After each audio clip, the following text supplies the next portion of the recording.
Hi, this is Amy at the virtual planetarium at Raritan Valley Community College. Let's take a look at some of the things that we can see in our sky for the week of June 1st. The sun is setting at about 8:30 in the evening, so I have set our sky in the planetarium here for about 9:30, an hour after sunset. If we look up high in the sky, we can see our favorite group of stars, the Big Dipper. Big Dipper looks like a giant pot in the sky. It's inside the constellation, the Big Bear. Once you find the Big Dipper, you can use it to find some other stars and constellations. Let's pretend to poke a hole in the bottom of the Big Dipper so that water can drip out. And now the Big Dipper has become the Big Dripper. It drips water onto a backwards question mark here with the bright star Regulus at the base. This is the constellation Leo the Lion. Regulus is the brightest star in the constellation Leo. This brilliant blue-white star is easy to see after the sun goes down. It's at the base of the sickle, or the backwards question mark, which marks the head and front of the lion. Regulus is actually a four-star system, located about 79 light years away from us. Regulus A, the main star of the group, is large and blue. Its surface temperature is about 22,000 degrees Fahrenheit, much hotter than our sun's surface temperature, which is about 10,000 degrees Fahrenheit. Regulus A spins rapidly. One rotation is about 16 hours. Compare that to our sun's 25-day rotation. If Regulus spun any faster, it would fly apart. One of the most common stories about this constellation is that it represents the Nemean lion of the Hercules story. But people in different cultures, in different parts of the world, play connect the dots differently, and they make up other pictures. For instance, in South America, some Peruvian Indians knew these stars as a mountain lion. In China, it was sometimes seen as a horse or part of a dragon.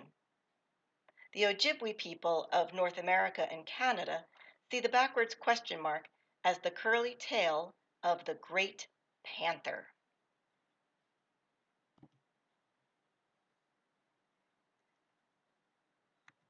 Behind Leo the lion is our moon. We love seeing our moon. Here in this planetarium software, it does look like a full moon on June 1st, but we can zoom in and see that it is not a full moon. On June 1st, it is a waxing gibbous moon. So it's more than a quarter moon, but not quite a full moon. We are coming up on full moon. This is the moon's position on June 1st. If we watch it on June 2nd, we see that it has moved more.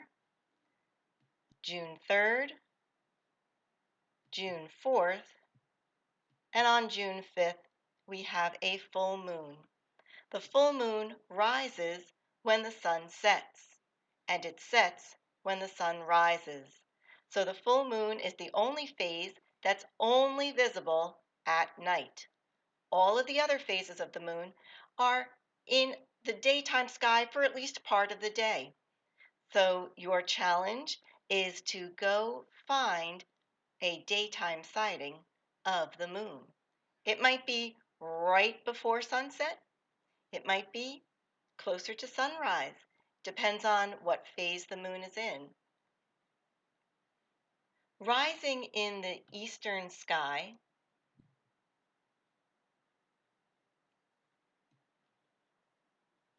is the very bright star Vega. Vega is the fifth brightest star in our night sky. It is also the brightest star in the constellation Lyra the Harp.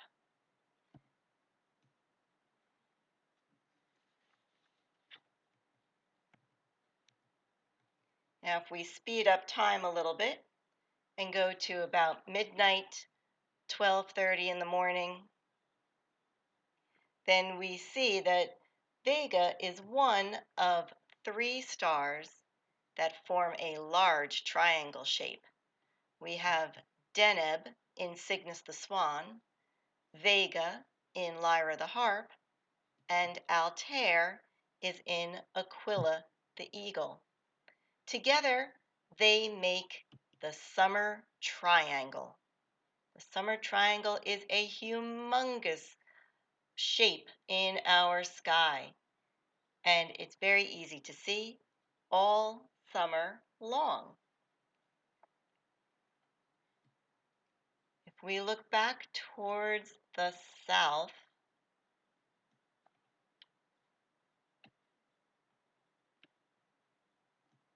we can see another bright star here.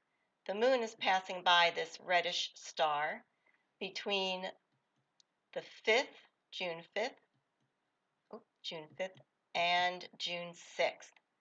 This bright red star here is called Antares.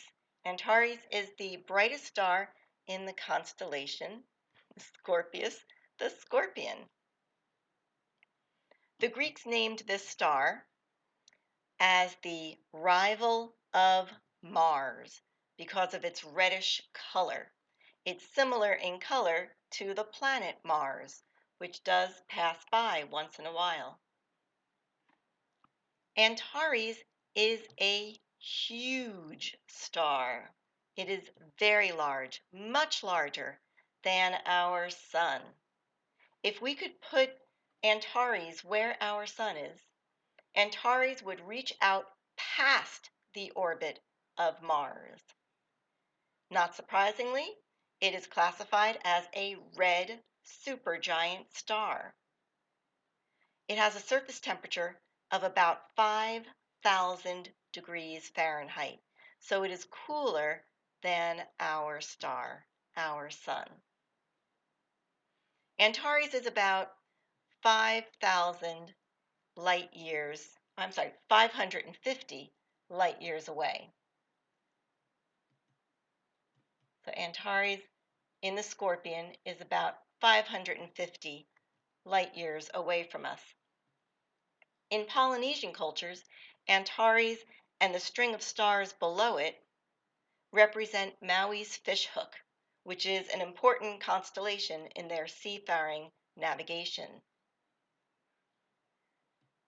At about 12:30, 1 o'clock in the morning, you'll also begin to see Jupiter and Saturn rising higher and higher above the horizon.